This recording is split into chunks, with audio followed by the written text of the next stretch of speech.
I'm excited to finally announce the Freaky Folklore Compendium. Carmen Carrion and I are working with Corto Publishing to put together a terrifying, beautifully illustrated encyclopedia which explains the history and lore of your favorite folklore monsters, along with creepy short stories about what might happen if you were to encounter such creatures. Pre-order the book today on Amazon, Barnes & Noble, or your favorite bookstore. Plus, the first 100 folks who pre-order will get a free exclusive Folklore Freak t-shirt and a Cryptid card game dual set prototype. You can't even get Cryptid anywhere else at the moment. Search for Freaky Folklore, a compendium of the world's most frightening monsters, cryptids, and beasts, or use the links in the description. Please see the links below for rules, information, and how to redeem your pre-order bonus. Go to eeriecast.com/freak to pre-order and to fill out your pre-order verification. If you're ever driving through the reservation outskirts and you see a man on the road wanting a ride, take a real good look at him first. If you see any fur on his skin, or his skin is too loose on his bones, like it's attached and not part of him, it might be a good idea to just keep driving. Welcome back to Unexplained Encounters.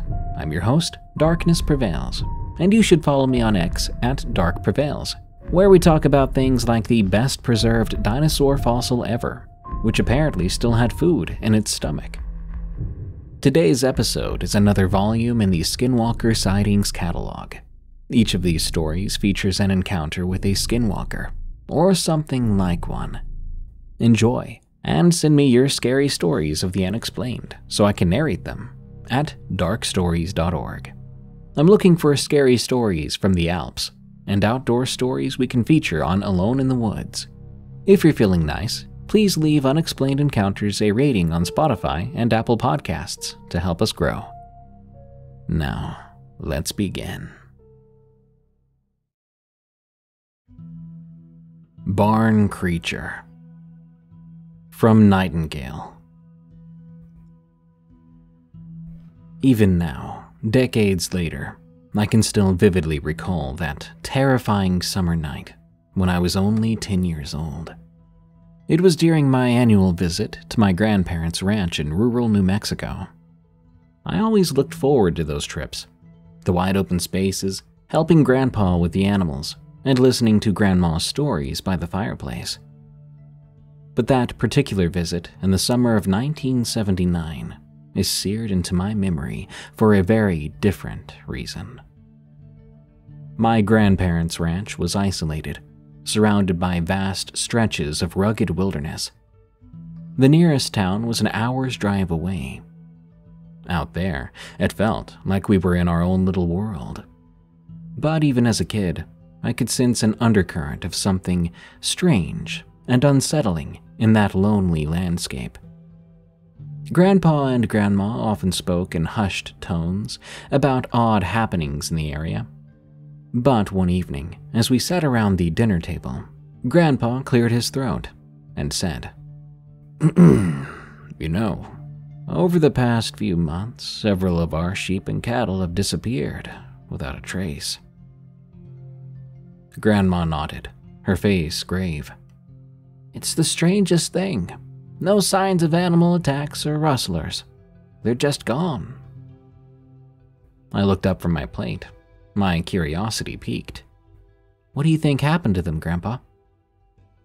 He shook his head, a frown etched into his weathered features.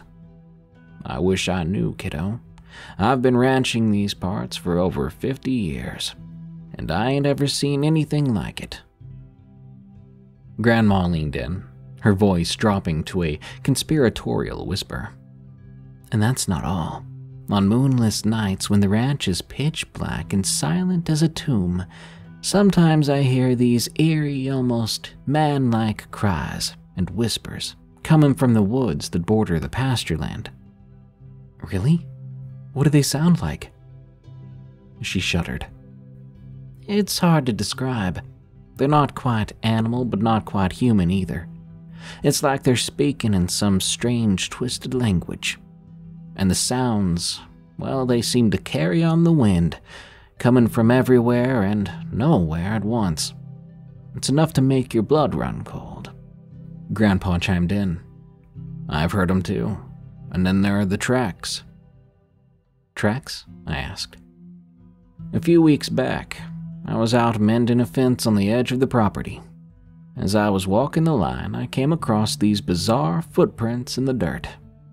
They were vaguely human, but there was something off about them.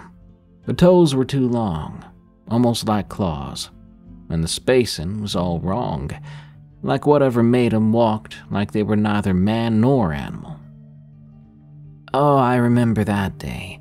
You came back to the house as white as a sheet. Yep, I followed those tracks for a ways. They led straight off into the wilderness. They got fainter and fainter till they just vanished without a trace. It was like whatever made them just disappeared.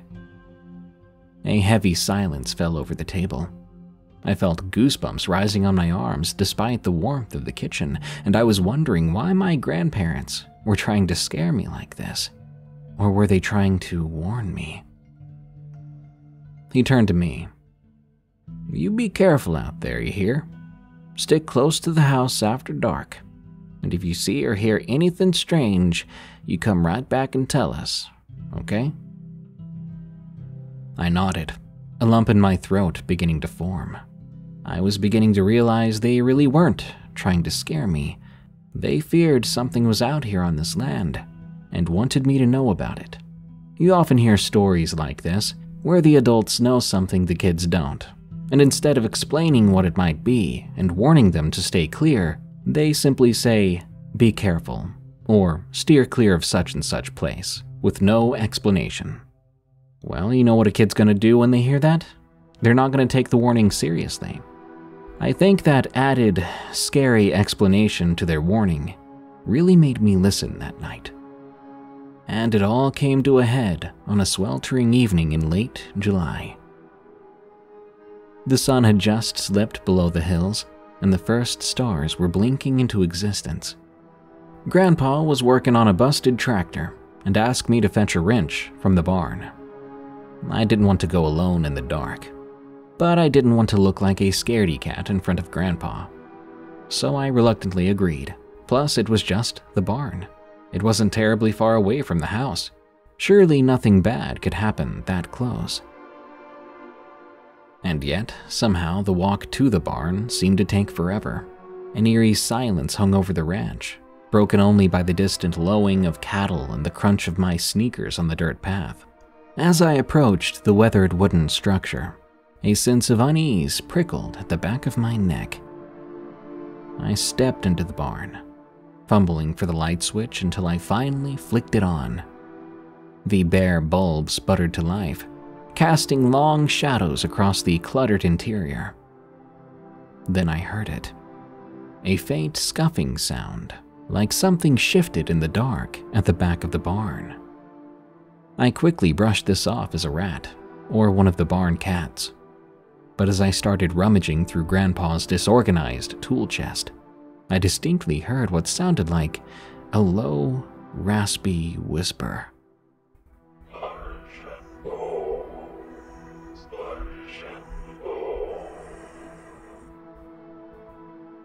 I spun towards the sound, heart pounding. There, crouched in the shadows of the far corner of the barn, was a shape. It looked human, but there was something unnatural about the way it folded in on itself. In the feeble light, I caught a glimpse of matted fur, overlong limbs tipped with claws, and eyes that glinted a feral yellow sheen. The thing was hunched over what looked like the gnawed carcass of a rabbit, or maybe chicken, working the meat with its teeth. Suddenly, it twisted its head in my direction, as if noticing my presence for the first time. I'll never forget the sight of that thing's face. The features were hideously contorted, caught somewhere between man and animal. The creature uttered a string of guttural, inhuman noises, like no language I'd ever heard, and terror exploded through my veins. I dropped the flashlight and ran, Behind me, I heard a snarl and the skittering of claws on wood. I didn't dare look back. I just ran faster than I ever had in my life, hardly feeling my feet on the ground. The night air burned in my lungs as I flew down the path to the safety of the ranch house, maybe 50 yards away. I was certain that thing was right on my heels. Drawn by the screams, Grandpa came running from the tractor he was working on, and Grandma ran out onto the porch. It was then I made it to the bottom step of the porch. My legs gave out, and I collapsed there, babbling incoherently about the thing in the barn. Grandma knelt beside me, her arms encircling my trembling frame. "It's okay, you're safe now, we've got you." I looked over. Grandpa's face was etched with concern as he looked out over the dark landscape towards the barn. Then he looked at me. "What happened, son? What'd you see out there?" I struggled to catch my breath. The words basically jumbled out. "In the barn, there was this thing. It wasn't human, Grandpa. It was like an animal, but it wasn't. And it was eating something. It looked right at me with those horrible yellow eyes and..." Grandma's grip tightened around me. She looked up at Grandpa, a silent communication passing between them. He ran past us and reached for his rifle, which always stood propped up by the front door. "Stay here, boy. Mary, I'm gonna go check it out." Grandma tried to protest. "John, be careful, if it's what we think it is." He nodded grimly. "I know, but I have to make sure. I won't be long." With that, he strode away, the beam of his flashlight bobbing across the yard. Grandma held me close, whispering reassurances, but I could feel the tension in her body. Carefully, she brought me inside. The minutes crawled by, each one feeling like an eternity. Then, just when I thought I couldn't bear waiting any longer, we heard Grandpa's footsteps on the porch stairs. Grandma helped me to my feet, and we both turned to face him as he entered the pool of light by the door. He came back ashen-faced and grim. The rifle hung slack in his grip, and his eyes held a haunted look I'd never seen before. Grandma hurried to his side, laying a hand on his arm. "What is it, John? What'd you find out there?" Grandpa shook his head slowly. "There is no sign of the creature, but in the back of the barn right where the boy said he saw it." He swallowed hard. "There were tufts of coarse, dark fur caught in some of the crates. Spatters of blood, too, still fresh. Looked like something had been gnawing on something else, just like he described." Grandma's hand flew to her mouth. "Dear Lord above." Grandpa met her gaze, and a look of understanding passed between them, tinged with a fear that sent a fresh shiver down my spine. He turned to me, placing a heavy hand on my shoulder. "You did good, son. Real good. Coming straight back to the house like that." His voice was steady, but I could see the unease in his eyes.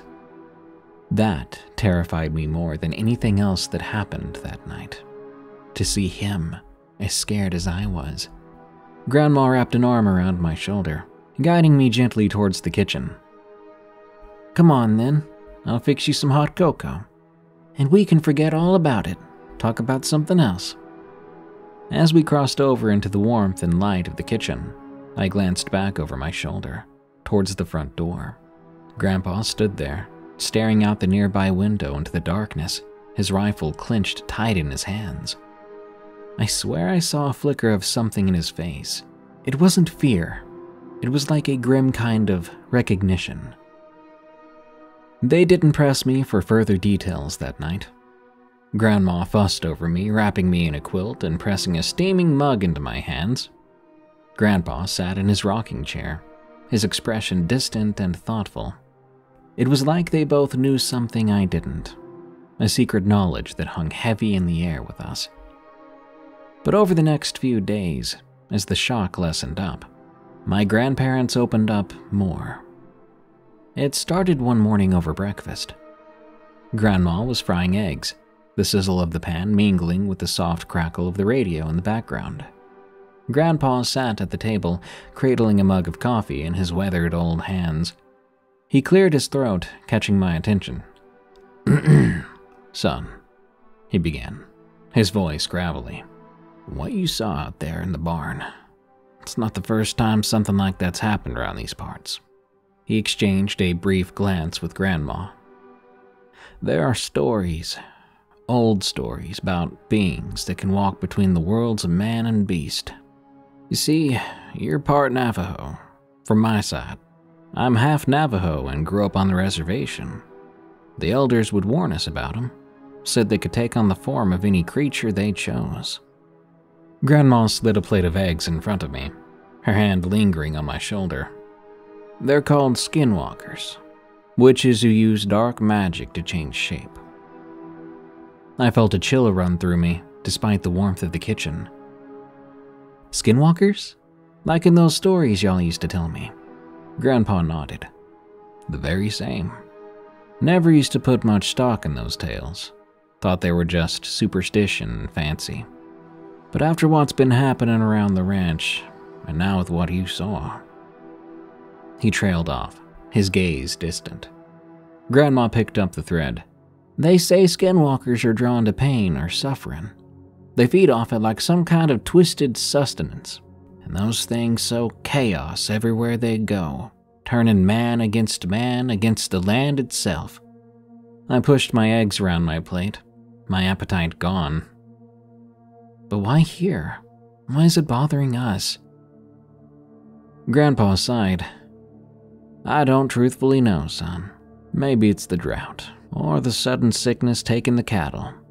Times of hardship like this brings out the darkness in the world, and sometimes that darkness takes on a life of its own."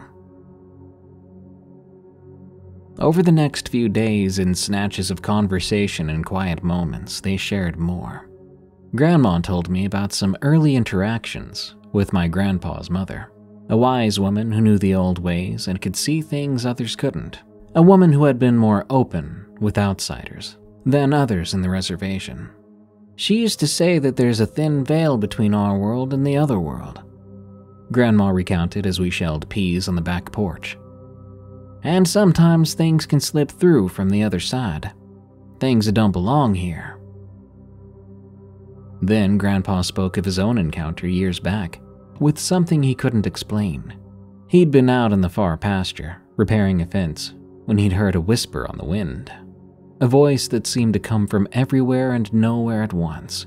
"It was calling my name," he said, his voice low and haunted. "I looked up, and there on the hilltop I saw something. Looked like a man, but it moved wrong, all jerky and twisted. And its eyes, they were like pits, blacker than the darkest night. I ran back to the house and didn't go out again till daybreak." As the days turned into weeks, I started to piece together a picture of the world I'd never known existed. A world where lines between myth and reality blurred, where ancient things still hid away in the lonely places of the earth. Grandpa later taught me signs to look for and ways to protect myself. Sage and cedar hung over doorways and burned in smudge sticks. Prayers and chants passed down through generations showed me how to make offerings, bundles of tobacco and cornmeal to honor the spirits of the land. "These things, whether we like it or not, they're part of who we are," he explained, as we tied little pouches with strips of colored cloth. "Part of the story of our people, and now part of your story too." Admittedly, this terrifying experience turned into a very heartwarming one, really getting to know Grandpa and Grandma more, learning a lot about my Navajo background, but the shadow of that night never did quite leave me. It was always there, lurking at the edges of my thought, sometimes resurfacing in my dreams. On occasion, I'd wake up in the night, my heart pounding, certain I'd heard that awful whispering just outside my window, a whisper that sounded like my name. A few years after, I think Grandpa noticed I'd changed somewhat. One evening on one of my other annual visits, as the sun dipped low over the hills, he found me sitting on the back steps. I was staring out at the gathering dusk. "You know, it's okay to be afraid," he said, lowering himself down beside me with a grunt. "You're thinking about it again, ain't you?" I nodded. "Sometimes I just can't stop thinking about it, Grandpa. Wondering if it's still out there. Wondering if I might see it again." I know. But you gotta remember, you're not alone here. You've got your grandma and me, your mom and dad, and all the strength of our people behind you. That thing, whatever it is, it's strange, scary, even powerful, but it's nothing compared to the love and light we carry with us." I smiled, and he did too. "Do you think it'll ever come back, Grandpa? That, Skinwalker?" He was quiet for a moment. "I don't know. But if it does, we'll be ready. I promise you that." That evening, we watched the sunset together, and in that moment, I felt less fear than I'd felt since I saw that thing in the barn.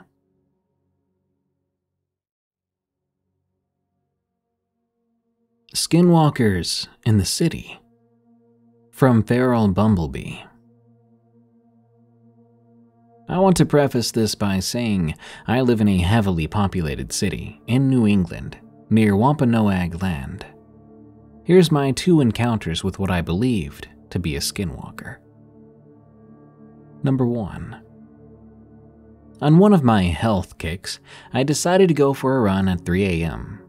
It was a weeknight, so there was no vehicle traffic, and I didn't see a single other soul as I started my run. I made it 3 blocks before something felt off. It felt like I was being stalked. I wasn't wearing headphones because I'm dumb, but I'm not an idiot. If someone was coming up behind me, I would want to know about it. I came up to the 4th block. It was pitch black out due to a lack of streetlights there. Before I could go any further, my gut straight up twisted in fear, and I did a complete about-face and started power walking back the way I came. After half a block, I heard this horrible howl. It was like multiple throats howling at the same time, and the sound was all distorted. I've only heard that sound a few times in my life, and only when I was outside after dark. I wanted to run as fast as I could, but something told me that would only excite what was making that noise. Like when they say not to run from a dog because it triggers their hunting instinct. I forced myself to stay at a brisk walk the entire time, and I could feel it right at my back, following my pace. Once I hit my driveway, I finally broke into a run. I struggled to unlock my door for a moment. I had my house key on a chain around my neck. I made it inside just as I felt the thing come around the corner of the house, but I was too terrified to look at what it was. But I could feel it watching me. Number 2. I drove my mom to her gun club for a chapter meeting one night. It was set way back in the woods. Their gun range is outdoors, and there's only one narrow trail in. If 2 vehicles try using the trail, one has to pull over in the woods to let the other pass. My mom asked if I wanted to come in, and I said absolutely not. I put on my headphones and sat back to take a nap. It was dark, and the only sounds were my music, crickets, and the very faint voices in the club. Out of seemingly nowhere, I heard what sounded like chanting. I paused my music and took my headphones off. I didn't hear anything like it from the club, so I shrugged it off and put my music back on. But then I heard the chanting again, much closer than before. This time I turned my music off and tossed my headphones in the back seat. The chanting then turned into footsteps on the gravel around my car. I checked all my mirrors and windows, but I couldn't make out anything in the darkness. I turned my headlights on to check, and I saw yellow glowing eyes about 8 feet off the ground, staring at me from the trees. Darkness pressed in around the car as I stared at the thing. Whatever it was, it looked teed off. I felt terror in the pit of my stomach, and then my mom and a few others came out of the clubhouse to go home. When I looked back at the tree line, the yellow eyes were gone.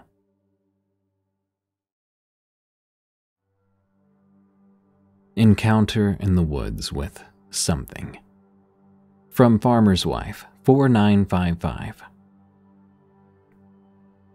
I live in a small town, a village actually, in Ontario, Canada. It's a small farming, kayaking, and hunting community. I've lived here my entire 21 years, and I've always been comfortable here. I've always had forest and woods around my home, and I'm no stranger to wildlife. Later on in life, I ended up marrying a farmer, so obviously I've never had an issue with animals.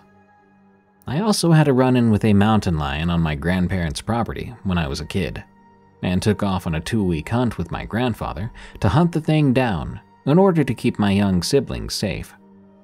During that hunt, this mountain lion found us before we found it, and it followed us a good 15 kilometers.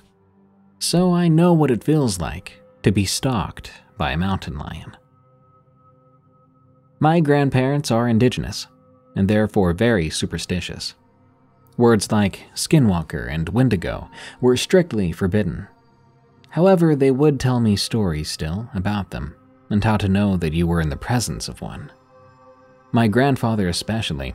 He would take me outside, build a fire at dusk, sit down in his favorite lawn chair with his .22, shooting the birds and squirrels that tried to feast on my grandmother's garden.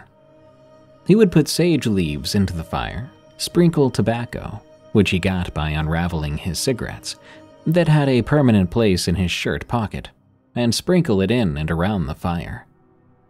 In between puffs of his cigarettes and shots from his gun, he would tell me stories about these bad spirits.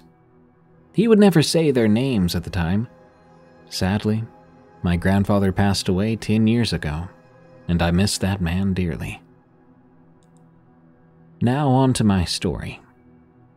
When I started high school, I took on that rebellious, angsty teenager phase that most go through. I started to smoke, along with my best friend, who we'll call Alex for the sake of the story. Alex and I were inseparable during our high school years.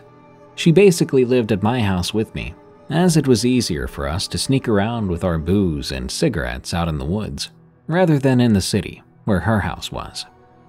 We often filled up water bottles with booze, filled up Ziploc baggies with stolen cigarettes, and loaded them up in my four-wheeler, taking off into the woods to drink and smoke without our parents knowing. We had been doing this consistently for about 2 years before that day. It was late June, about a week after school had gotten out for the summer. As per usual, we packed up our things and headed out. It was a beautiful, sunny summer day. We headed toward our favorite trail, where we usually stopped at the small creek in the middle to smoke and drink. On that day, the second my tires hit the dirt on the trail, I began to feel uneasy. At first, I could just brush it off, because I'm an anxious person. But the farther we went, the bigger and tighter the knot in my stomach became. I felt nauseous. My hair was standing up. I felt like there were eyes on me, and something was in hot pursuit of us. I wanted so badly to stop and ask A if she felt anything, but stopping felt like certain death. I felt her tap me on the shoulder, and even over the loud engine I could hear her say, "Something's wrong." This sent even more chills down my spine than I already had. My eyes were darting around our surroundings like crazy, but I couldn't see a thing. And yet, something was definitely watching us, hot on our heels. I knew it, and she knew it. This trail was extremely narrow, so we had no choice but to keep going until we got to the creek and were able to turn around. As we continued down the trail, Alex grabbed my arm and pointed up ahead. I followed her finger and watched in horror as the tops of the huge pine trees lining the trail moved left to right, one by one, only about 1 kilometer in front of us. I didn't know what to do at this point. There were eyes drilling into my back, and something that I couldn't see was shaking the trees in front of us. As I kept going, thinking about what in the world I was going to do to get us out of this situation, the smell of decomposition hit my nose. It was so strong. It was as if I was standing directly over that fox that had been hit by a car, left baking in the August sun for 2 weeks before I decided to scrape it off the road. I looked around even more, looking for a dead animal that might explain the smell, but I found none. My skin immediately prickled with goosebumps as the memories of my grandfather and I sitting around that fire flooded into my head. At first, I thought perhaps there was a mountain lion who had caught our trail, because the feeling of being stalked felt eerily similar to that. But there was a certain difference about it. This felt darker than that, more evil. As soon as these memories flooded my brain, I remembered the conversation that Alex and I were having in my backyard right before we left. We'd been sitting on my back deck, watching the farmer bale his hay in the field behind my house, talking about paranormal experiences and such. Then she began to talk about Skinwalkers, repeatedly saying their name. I even said the name numerous times, as if my childhood had vanished from my memory, as if my grandfather had not told me time and time again to not say that name. As I came to this realization, I knew we had to leave, fast. This thing did not want us here. Or maybe it did. Maybe it wanted a fresh, writhing, warm meal. Either way, we needed to get out, and fast. I scanned the edges of the trail, looking for anywhere that was slightly wide enough that I could turn us around and get the heck out of Dodge. Up ahead, I saw a slight opening in the trail and a little bit of a clearing in the trees. I sped up, and as I did, we heard a scream.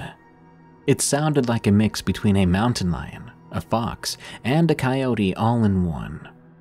But something was wrong with it. It had a deep and guttural tone, mixed with the scream. If you asked me to tell you what I thought pure evil sounded like, it would be that sound. As the scream died out, the trees began to move again, faster this time. I made it to the clearing, jamming on the brakes and whipping the bike around. I turned us around and pushed that four-wheeler to its limits, tearing out of there. The entire way out of the woods and to the road, that screaming was erupting all around us in every direction. When we heard it in front of us, I swear I heard it laugh at us. I felt Alex's nails digging into my arm, but we had no choice but to keep going. As soon as we turned onto the main road, the smell disappeared. The feeling of being watched disappeared, and the sounds of nature returned. We stopped smack dab in the middle of the dirt road and lit up a cigarette. The moment the cigarette touched my lips, we heard that same scream, but fainter, followed by a loud crack and a thud. I hesitantly took a few steps back to look down the trail. What I saw was a giant pine tree, at least 4 feet in diameter, laying down across the trail maybe 700 feet in. We quickly finished our smokes, put our helmets back on, and hightailed it home. We steered clear of that trail for a very long time. That was about 5 years ago, and I've only recently started to use that trail again. I'll never forget the feeling of the trail that day, and I'll never speak the name Skinwalker or Wendigo out loud again. I can't say for sure which it was that day, and if my grandfather were here, I would ask him. Unfortunately, I can't. Alex and I are still friends. We've spoken about this a few times since, but we've made sure not to use any names, especially since I've now told her the stories my grandpa told me. Whatever happened that day, I don't ever want to be in that situation again. If my grandfather was right, we narrowly escaped death that night. If I ever get that kind of feeling, I'll be immediately noping out.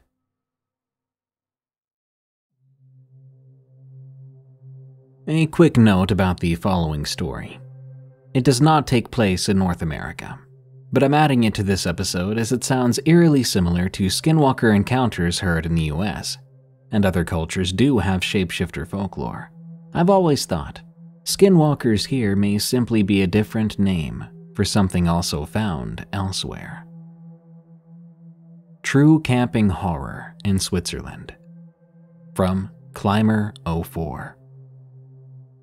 I'm an 18-year-old girl working in an indoor climbing hall. It's basically a large warehouse with a bunch of different walls to climb, and it's my job to make sure all of the guests are strapped into their harnesses correctly. This is where I met my boyfriend. He, 2 other colleagues, and I decided to take a week off work, going to Switzerland to do some climbing and wild camping. Since we live in southeastern Germany, it was a 6-hour drive to where we would start our trek. We had a bunch of camping and climbing gear that we distributed evenly, though the 2 guys in our group ended up carrying most of our stuff. We had a great couple of days, hiking, climbing, late-night bonfire discussions, and some of the most beautiful landscapes you'll ever see. The Alps are truly majestic and beautiful. On one of our last nights there, like at every proper bonfire, we started talking about legends, myths, monsters we'd heard of. The other girl, Laura, wanted to change the subject. She's Wiccan and did not want to attract anything eerie. But we didn't listen. In retrospect, we probably should have. We talked about legends of European monsters, since we have a bunch of them in Germany alone. We ended up laughing them off in the end, deciding to go back to our tents when it started to get too cold for comfort. We had 2 tents, separated by couples. As I heard Laura and her boyfriend giggling and probably getting a little frisky in the other tent, I cuddled up with my boyfriend, who was already half asleep, mumbling about how he didn't get any coffee all day. Eventually, I went to sleep in the warm embrace of my sleeping bag. I awoke only a few hours later. Just as I was about to groggily look at my phone to check the time, I felt my boyfriend's grip on me tighten. I froze, looking up at him. He was wide awake, staring at the ceiling of our tent with a horrified look on his face. I heard quiet whimpering in the silence of the night, and at the same time, I noticed how quiet it really was around us. No chirping of crickets, not even the annoyingly loud owls I usually heard at night. I felt anxious and confused, suddenly wide awake. I kept staring at my boyfriend, who slowly turned to face me and mouthed some words. I was eventually able to make out what he was trying to say. Quiet. Machete. I glanced at the bag next to my head, slowly starting to open it as quietly as I could. As soon as I was about to grab the machete, I heard a loud grunt. Then there was something that sounded like a low whistle. My eyes grew wide, and in my head, I was screaming every prayer I knew. I prayed to Mary, God, Jesus, the archangels, to anyone that could help us. I didn't know what that thing was outside. A man? A boar? A cow, maybe? There was nothing else it could be. In this region of Europe, the most dangerous animals had been chased away or killed off long ago. I heard heavy footsteps outside the tent, walking towards the tent my friends were in. I wanted to do something, but I couldn't. My boyfriend was gripping me so tightly, I ended up having bruises on my arm later. I held my breath, and then I heard something rip. Laura screamed. My boyfriend jumped up, grabbed the machete, and stumbled out of the tent. Laura's boyfriend was screaming now too. I managed to crawl out of the tent just in time to see a huge dark silhouette bolt back into the woods, It was human-like, but features like its limbs and head were off. The other tent was almost ripped to shreds, and our climbing gear lay strewn around our campsite. Laura was shaking, and I ran over to her, hugging her tightly, making sure she was okay. The boys stood next to us, still on high alert. All of us were in shock. The guys ended up lighting the bonfire again. None of us slept another wink all night. We sat around the campfire, wrapped in our sleeping bags, not saying a word. I flinched at every sound I heard. Laura was sitting upright on the ground with her eyes closed, trying to breathe properly again. My boyfriend held my hand with one of his, and the machete with the other. The other guy was just staring into the fire. As soon as the sun showed, we packed our things and made our way back to the car. Luckily, we were scheduled to go back the next day, so it wasn't too far. On the car ride home, Laura told us all about how the region we stayed in used to be a sort of breeding ground for witches who would hold ceremonies to keep away demons. The natives of the land would make sacrifices to the gods way back when. It's said that in the weeks around the summer solstice, demons would roam the land. I do believe there are such things as demons. I have no idea if this was one, though. The world is crazy, and even hundreds of kilometers away from things like skinwalkers, campers still aren't safe from forest entities.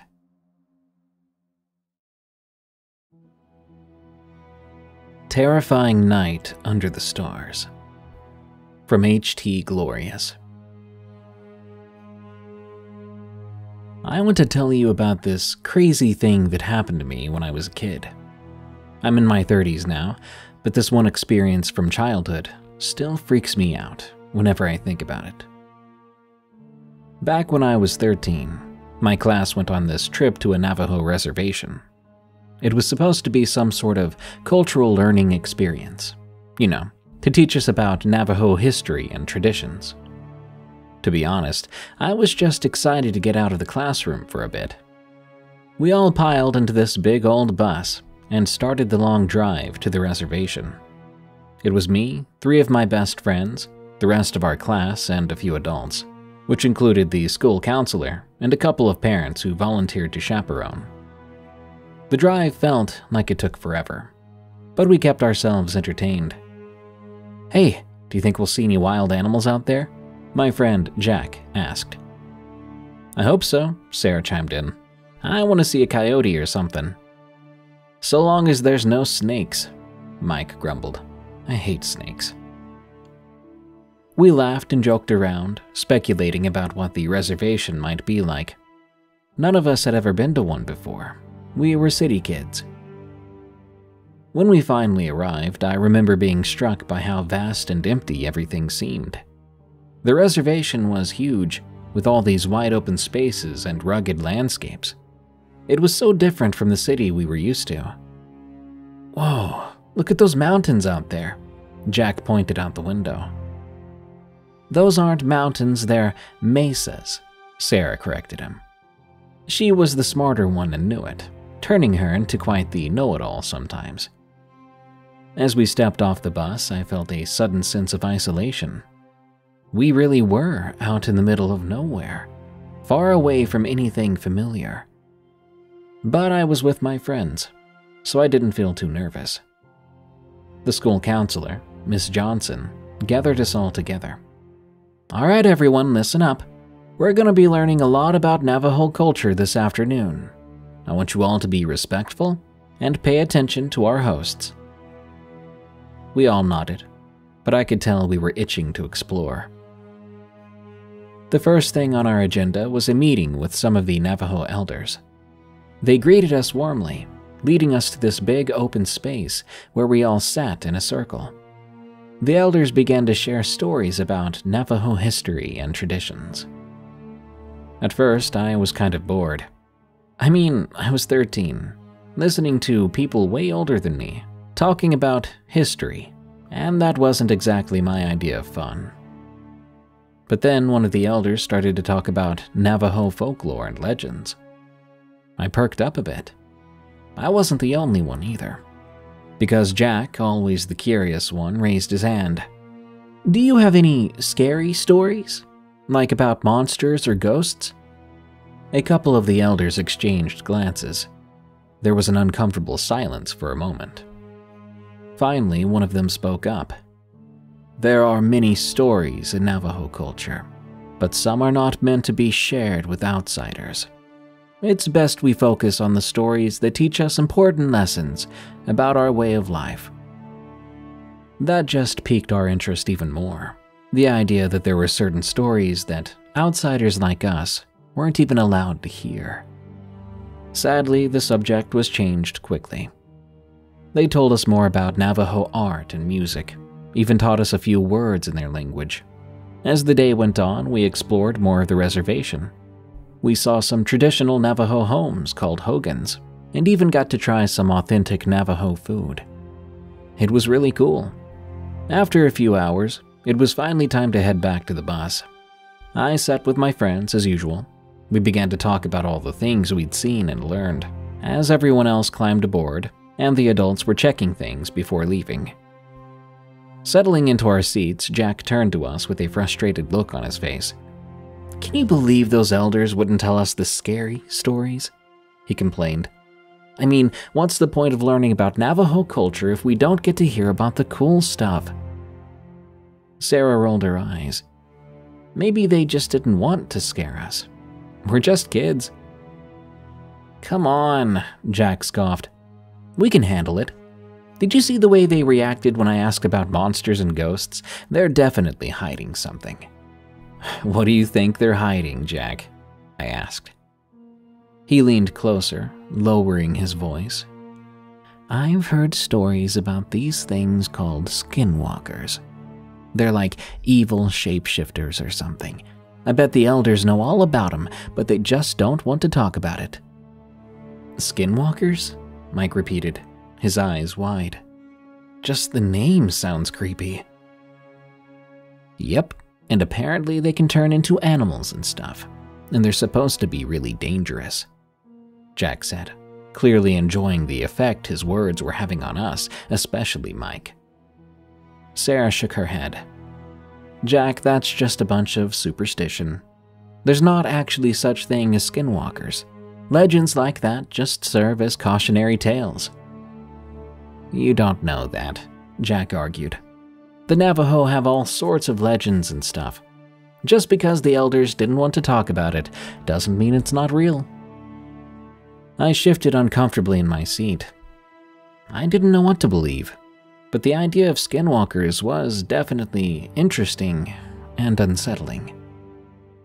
"Maybe we shouldn't talk about it," Mike suggested. "The elders probably had a good reason for not wanting to share those stories." "Don't be such a baby," Jack teased. "It's just a story. What's the worst that could happen?" As if on cue, the bus suddenly lurched to a stop. The engine sputtered and died, and we all looked around in confusion. "What's going on?" Mike asked, peering out the window. Miss Johnson stood up at the front of the bus. "Well, looks like we're having some mechanical issues," she said, trying to sound calm. "Everyone just sit tight while we figure this out." She and the other chaperones got off the bus to take a look at the engine. We all waited anxiously, wondering what was going to happen. After a while, Miss Johnson came back onto the bus, with a worried look on her face. "I'm afraid the bus isn't going to start," she said. "We're going to have to call your parents to come pick you up. We'll also get a hold of someone to come fix the bus." A murmur of concern went through the bus. We were stranded in the middle of nowhere. Miss Johnson and the other chaperones started making phone calls, trying to reach out to parents to come pick us up. However, some of them were unreachable or unable to come till morning. My group of friends and I happened to meet that criteria too. My parents didn't even pick up, while Mike, Jack, and Sarah's parents were apparently busy till tomorrow. I know for a fact Jack's parents were out of town, but I wasn't sure about Sarah and Mike's. I remember feeling a growing sense of dread as the reality of our situation sank in. Were we gonna have to spend the night out here on the reservation? I could ask the other kids' parents for a ride, but I didn't really know them. It was after this that things started to get really weird. Jack's words about skinwalkers kept echoing in my head as we sat there on the bus, waiting for someone to come fix it. I tried to push the thoughts away, but the more I tried, the more they seemed to take hold. Over the next few hours, the other kids' parents began to show up, and a couple of hours after that, as we were all waiting outside with bottles of water, the last of the parents came to pick up the last of the children that would go home that night.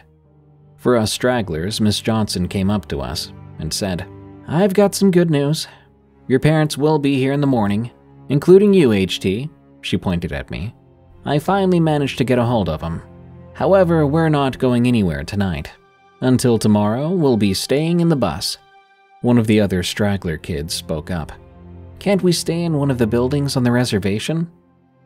Miss Johnson sighed. "No, unfortunately, there's limited indoor space available." Then Jack spoke up. "There's no room to sleep on that bus. Can we camp outside instead? Enjoy the scenery and the stars?" Sarah chimed in with him. "Yeah, that sounds like fun." Miss Johnson stood there for a moment, thinking about it. "Well, we did pack blankets on the bus just in case. Tell you what, if y'all want to camp out here next to the bus, you can do that. But I'm going to be out here with you, and anyone who wants to sleep in the bus can do so."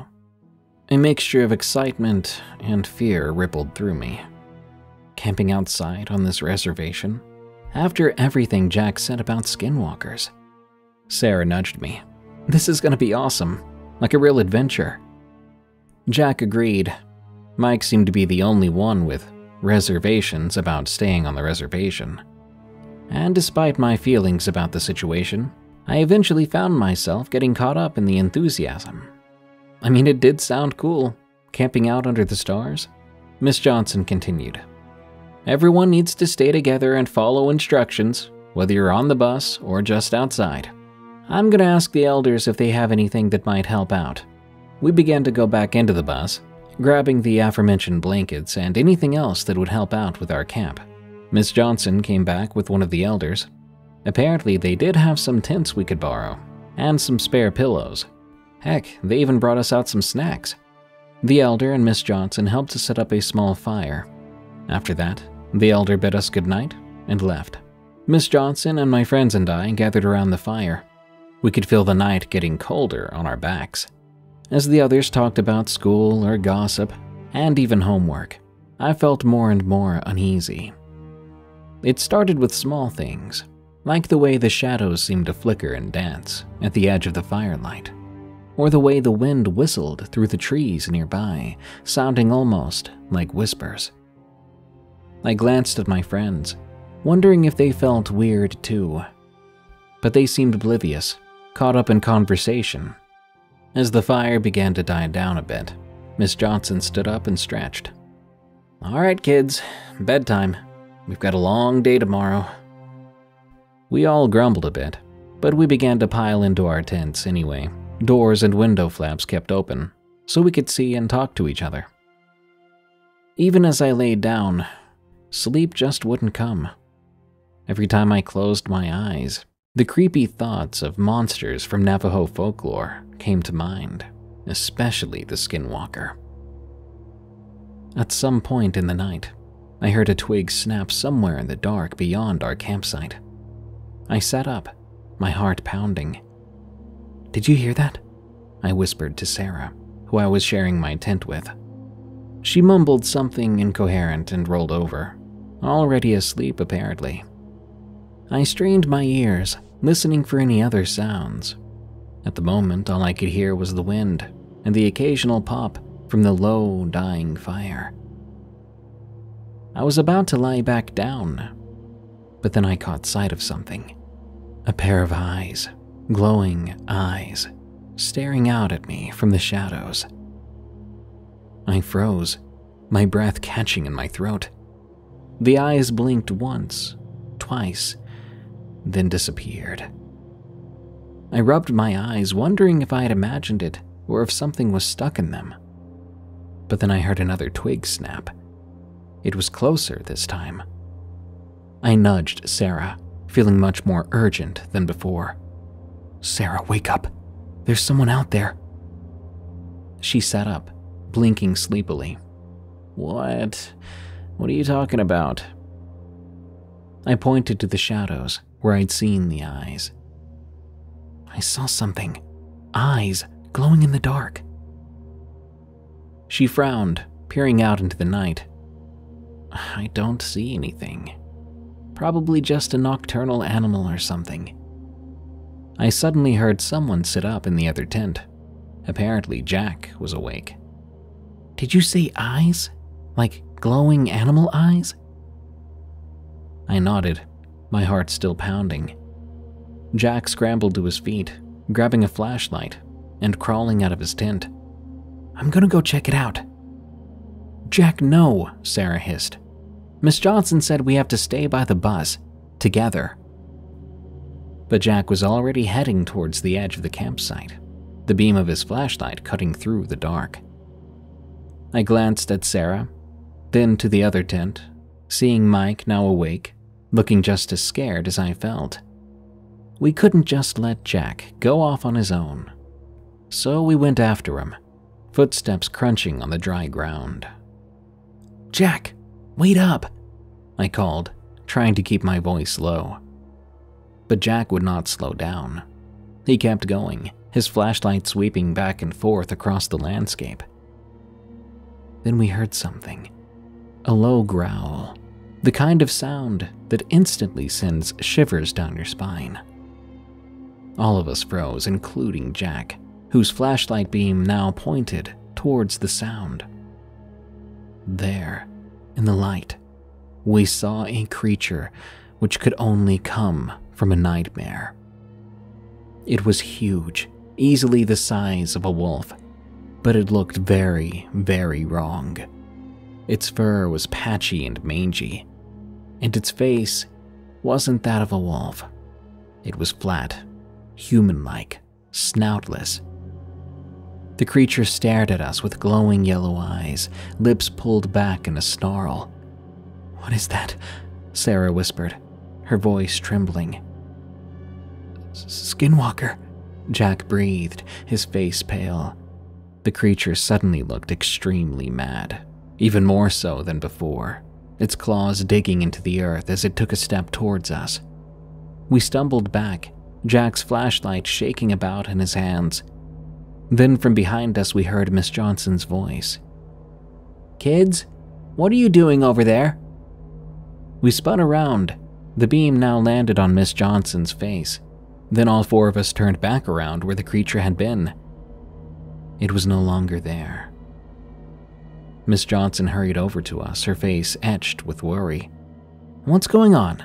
Why aren't you in your tent, sleeping?" We all started to talk at once, voices high and panicked. We told her about the eyes we saw in the dark, about that monster we'd seen. Miss Johnson's face grew even more concerned. She hustled us back to the campsite, where some of the other kids were now looking out from the windows of the bus. Miss Johnson, alone, searched the area around the campsite. We were terrified watching her out there, wondering if that thing was going to drag her away. Thankfully, she saw no sign of the creature. Miss Johnson tried to convince us it had probably been a coyote or another animal. But I knew what we'd seen. We all knew. We grabbed our blankets, abandoned our tents, and slept cramped in the bus that night. Miss Johnson kept the door shut and the windows down to circulate some cooler air. So every snap of a twig, every rustle of leaves I heard out there sent fresh waves of terror through me. That night seemed to go on forever. I don't think I slept at all. When the sun finally came up, it felt like a miracle. Our parents showed up at record time, thankfully, and I was more than eager to get off this reservation and get back home. Miss Johnson, before we left, tried to ask us more questions about the night before, but we didn't want to talk about it anymore. We didn't even want to think about it. As I climbed into my parents' car and slowly pulled away, I caught a glimpse of something in our rearview mirror. A lone figure standing at the edge of the reservation, watching us leave. I blinked, and I swear it was gone just like that. Honestly, I think that trip changed me, changed all my friends. Like it opened up a door that shouldn't have been opened, one that's impossible to close.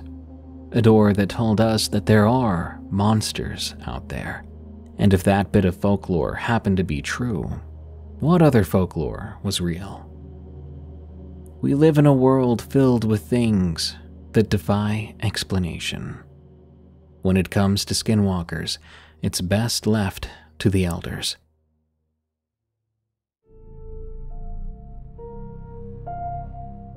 Thank you for listening to Unexplained Encounters. If you enjoy this show, think about supporting us. There are several ways you can. Search for EerieCast on your favorite podcast app and follow our other scary shows, especially the other two I host, Tales from the Break Room and Camping Horrors. Leave Unexplained Encounters a rating on Spotify and a review on Apple Podcasts. The more we get, the higher we climb in the charts. Get some cool merch at EerieCast.store, or unlock tons of cool extras like exclusive audiobooks and music tracks, ad-free access to all our shows, and a huge 20% discount on all our merch, all for less than $3 a month by signing up for EerieCast Plus at EerieCast.com/plus. Thank you. Until next time, send me your scariest stories of the unexplained at darkstories.org so I can narrate them in a future episode. And follow me on X, formerly Twitter, at Prevails for plenty of screams and memes. Stay safe out there and stay creepy, because this world is a strange one.